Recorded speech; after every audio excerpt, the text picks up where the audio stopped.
Authorities in China have detained 13 people following that deadly construction collapse that left more than 70 people dead.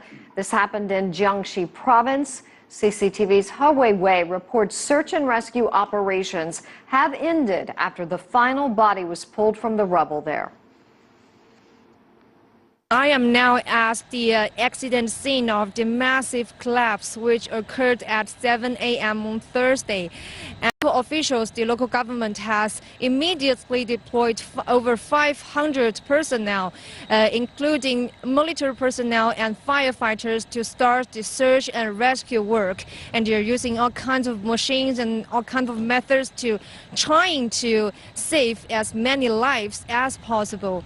And they're using 33 fire engines, 2 drones, and 7 life detectors, which are used as the 7 divided rescue areas, as mentioned before, and also a number of sniffer dogs. And by 8 p.m. on Thursday, they have uncovered the last one trapped man in this accident and confirmed his death. And now the death toll is 74 people, and 68 of them have been identified, with the youngest is 23-year-old and the oldest is 53-year-old. And this is what I know here about the latest of the rescue work. And yes, there are only 2 survivors in this tragedy, but fortunately they are only slightly injured, and they are 2 middle-aged men at their 40s and 50s, and they are transferred into a hospital nearby at 9 a.m., which is about 2 hours later after the collapse occurred.